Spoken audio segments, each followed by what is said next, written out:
Hello students. तो next जो हमारा टॉपिक रहेगा वो रहेगा Gauss law and it's applications. लेकिन उससे पहले हमें ज़रूरी होगा एक छोटा सा टॉपिक करना, जो है कैलकुलेशन ऑफ इलेक्ट्रिक फ्लक्स। तो इलेक्ट्रिक फ्लक्स के बारे में आप जानते हैं, जैसे मैंने पहले आपको वीडियो में बताया था कि इलेक्ट्रिक फ्लक्स जो है इसकी वैल्यू होती है dot product of E and S. यहाँ पे एस क्या होता है? Area vector. और एरिया वेक्टर क्या होता है? एरिया वेक्टर होता है perpendicular vector to that surface. जैसे सपोज हमारे पास में ये कोई सरफेस है, तो इसका जो एरिया वेक्टर है वो क्या होगा? इसका एरिया वेक्टर होगा एस इक्वल टू इस सरफेस का area multiplied by N cap.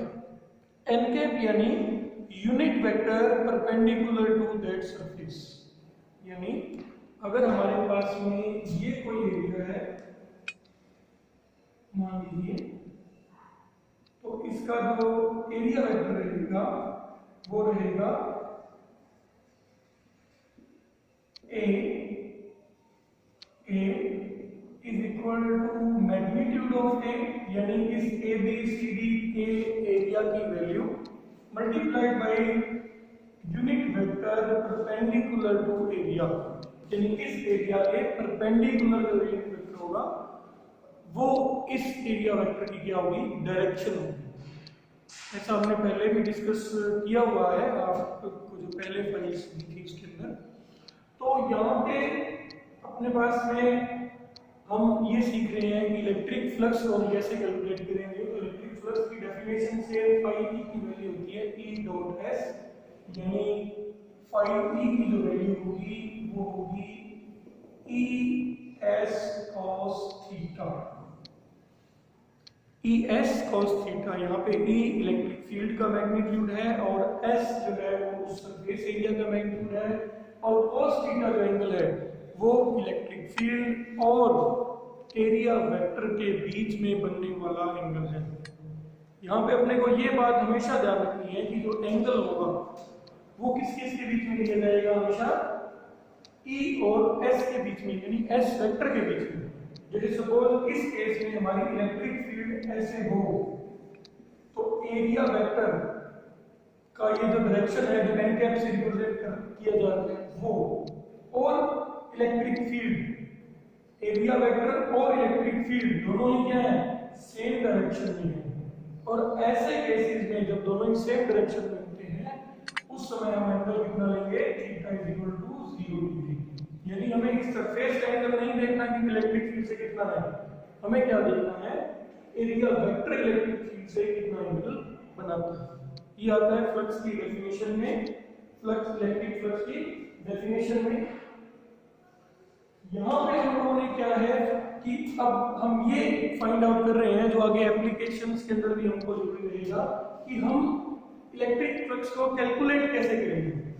Electric flux को कैलकुलेट करने का मतलब कि हम कैसे उसकी वैल्यू को फाइंड कर सकते हैं किसी सरफेस के लिए। ठीक है, तो उसके लिए हम लोग दो मैं एग्जांपल आपके सामने ले रहा हूँ।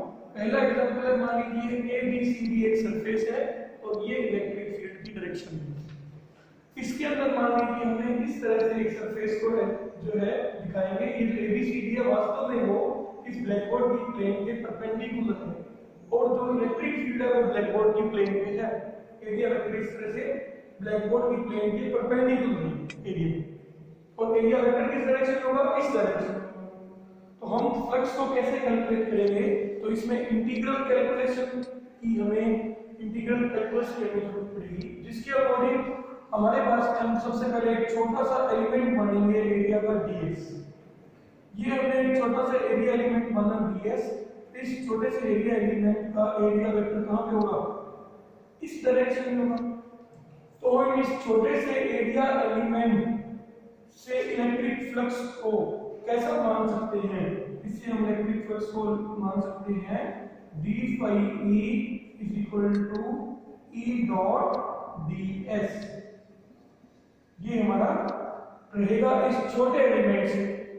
और अगर हम टोटल ABCD सरफेस से फाइंड करना चाहते हैं तो हमारे को वैल्यू मिलेगी फाई ई, इंटीग्रेशन का हम यहाँ पे यूज कर सकते हैं, और E dot ds for the surface ABCD, यहाँ लिख सकते हैं फॉर होल सरफेस भी लिख सकते हैं। यहाँ पे हमारे पास में जो फ्लक्स की वैल्यू होगी वो कैसे कैलकुलेट कर सकते हैं, पहले हम गॉस लॉ की एप्लीकेशंस में भी एक स्मॉल एलिमेंट मानेंगे उस एरिया पे, उस स्मॉल एलिमेंट से फ्लक्स कैसे निकलेगा E डॉट ds से, और फिर उस कंप्लीट सरफेस ABCD के लिए अगर इंटीग्रेट करें तो इस पूरे सरफेस से क्या मिलेगा हमको, इलेक्ट्रिक फ्लक्स मिलेगा। इस कांसेप्ट का यूज होगा हमारा किसमें, गॉस लॉ की एप्लीकेशंस। तो अब मैं आपको बताता हूं कि कोई क्लोज्ड सरफेस हो, क्योंकि गॉस लॉ किसके ऊपर बेस्ड होता है, क्लोज्ड सरफेस के लिए गॉस लॉ को यूज करते हैं। तो क्लोज्ड सरफेस क्या होता है, जरा देखिए। जैसे हमारे पास में कोई एक सरफेस है, कोई ट्यूब है मान लीजिए, जिसकी सभी साइड्स बंद हो, जैसा कि नेम जो है वो डिफाइन कर रहा है कि जिस तरह से हमारे पास में कोई क्यूबिकल सरफेस है जिसकी सभी साइड्स जो है वो क्लोज्ड है, तो ऐसे सरफेस को कहेंगे हम क्लोज्ड सरफेस। मेनली हम लोग एप्लीकेशंस ऑफ गॉस लॉ में जो है वो दो तरह के हम लोग क्लोज्ड सरफेस कंसीडर करेंगे। One is cylindrical closed surface का मतलब ये अपने पास में एक सिलेंडर है जिसका ये भी साइड बंद है, ये साइड भी बंद है, और कर्व सरफेस तो उसका होगा ही। तो इस तरह से क्लोज सरफेस इसको कहा जाता है। तो किसी क्लोज सरफेस से हम कैसे इलेक्ट्रिक फ्लक्स को फाइंड कर सकते हैं वो हम अभी देखते हैं नेक्स्ट एग्जांपल में।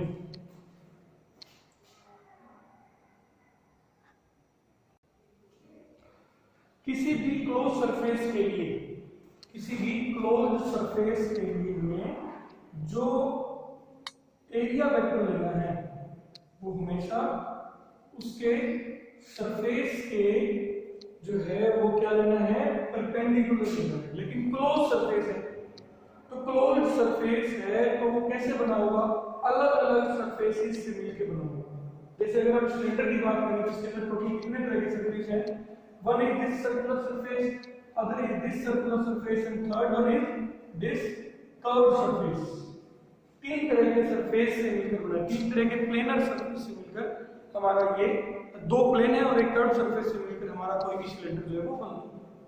तो इसके एरिया वेक्टर लेने का क्या कन्वेंशन है, जो परपेंडिकुलर हमको लेने होंगे तो इसको हम तीन तरह के हम एरिया वेक्टर लेंगे। क्लोज सरफेस में हम पूरे क्लोज सरफेस का एक ही एरिया वेक्टर नहीं ले सकते क्योंकि तीनों क्या है, अलग अलग सरफेस है, तो तीनों का अलग अलग हम एरिया वेक्टर लेंगे। तो इसका एरिया वेक्टर की डायरेक्शन होगी आपको ऐसे लेनी है बाहर की तरफ n1 कैप, जैसे इसके एरिया वेक्टर की आपको लेनी है इस तरफ n2 कैप, यानी उसके बाहर की तरफ लेनी है। इस कर्व सरफेस की कहां पे होगी, इस तरह से। एरिया वेक्टर हमेशा सरफेस के परपेंडिकुलर होते हैं। जैसे हमारा ये सिलेंड्रिकल मान लीजिए पेन है, तो इस सिलेंड्रिकल अपना जो पेन है, इस पेन के एरिया वेक्टर कहां पे होगा, परपेंडिकुलर, इस सरफेस के परपेंडिकुलर, इस सरफेस के परपेंडिकुलर और इस सरफेस के भी परपेंडिकुलर। तीनों अपने को क्लोज सरफेस के कहां पे लेने हैं, बाहर की तरफ लेने हैं एरिया वेक्टर। ठीक है, तो अगर हम बात करें कि इस सिलेंडर को हमने मान लीजिए इलेक्ट्रिक फील्ड में रखा, हमने मान लीजिए इस सिलेंड्रिकल क्लोज सरफेस को इलेक्ट्रिक फील्ड में रखा, तो टोटल फ्लक्स हम किस तरह से कैलकुलेट करेंगे, तो देखिए मान लीजिए ये अपना है सिलेंड्रिकल सरफेस है,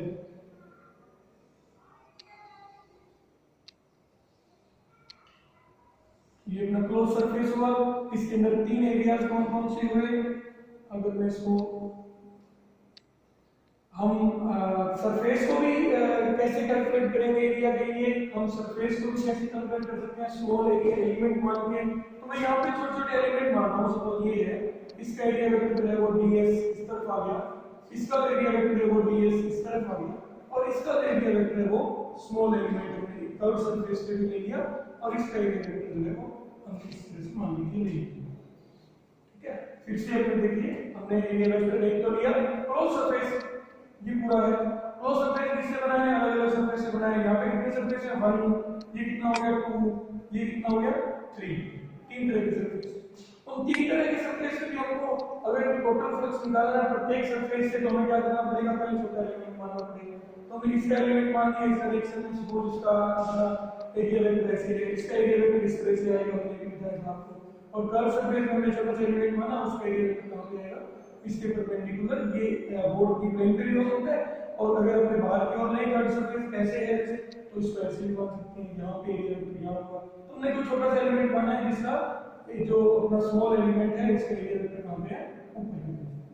तो इस तरह से हमने ये तीन जो है का यहाँ पे सरफेस माने। इलेक्ट्रिक फील्ड इंटेंसिटी मान लीजिए जगह पर है E, इलेक्ट्रिक फील्ड की जो वैल्यू है वो है मान लीजिए E।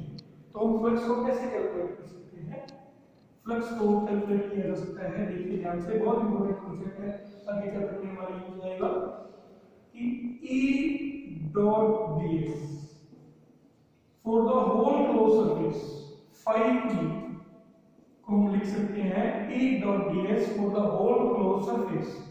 ये कैसे लिख सकते हैं, रिप्रेजेंट करने का तरीका है, क्लोज सरफेस के लिए अगर हम E डॉट ds कैलकुलेट करें पूरे के लिए, इसका भी यानी पूरे क्लोज सरफेस का करें, तो हम यहाँ पे क्या लगा देंगे, सर्कल टाइप, तो सर्कल टाइप हम लोग एक कर्व लेंगे, बना देंगे इंटीग्रेशन साइन के। इसका मतलब है कि क्लोज सरफेस के लिए इस पूरी वैल्यू को क्या किया जा रहा है, कैलकुलेट किया जा रहा है। और 5E इसको रिप्रेजेंट कर रहा है टोटल फ्लक्स को। अब ये जो अपने पास में आया इसको भी हम लिख सकते हैं, कैसे लिख सकते हैं, तीन सरफेस का सम E dot ds for the surface 1 plus E dot ds for the surface 2 plus E dot ds for the surface 3। तीन सरफेस है इसके अंदर, एक ये है 1, एक ये 2, एक ये। तो इनको हम जब कंप्लीट पूरे कर लेंगे तो तीन पूरा सरफेस तीन से मिलकर बना है, इसका इसका और इसका फ्लक्स। तो यहाँ पे क्लोज कर्व क्यों नहीं लगाई, यहाँ पे इसलिए नहीं लगाई क्योंकि यहाँ पे ये जो वन सरफेस है इसको ये सर्कुलर सरफेस मान रहे हैं, ये जो फर्स्ट सरफेस है अपना ये क्लोज्ड नहीं, सेकंड सरफेस भी क्लोज नहीं है। पर जब तीनों का हम इकट्ठा फ्लक्स निकालें तो वो क्या है, क्लोज सरफेस की इसलिए हम इसको।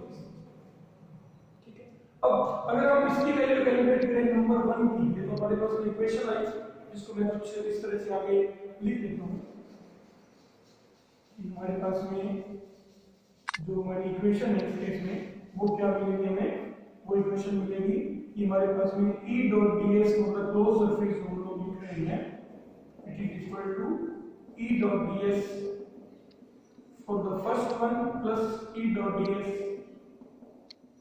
for the second one plus E dot ds for the third one, जिसको हम लोग नेट इलेक्ट्रिक फ्लक्स भी कहते हैं।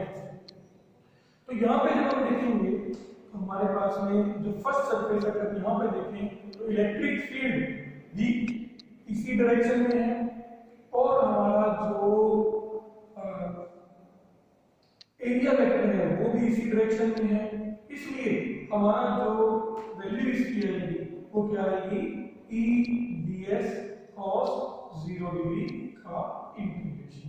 E को हम क्या मान सकते हैं, इस पूरे सरफेस पे हम क्या मान रहे हैं, यूनिफॉर्म मान रहे हैं। अगर E यूनिफॉर्म नहीं हो तो फिर हम E का इस इंटीग्रेशन साइन के बाहर बात में नहीं करते। E को हमें क्या मानना है, यूनिफॉर्म मानना है, क्योंकि यहाँ पे इसको यूनिफॉर्म इलेक्ट्रिक फील्ड में रखा गया है। और आगे भी हम लोग जो गॉसियन सरफेस वगैरह लेते हैं, जो गॉस लॉ की एप्लीकेशंस में है, वो इसी तरह से लिया जाता है कि हमारी जो फील्ड है वो उस सरफेस पे क्या हो, यूनिफॉर्म रहे।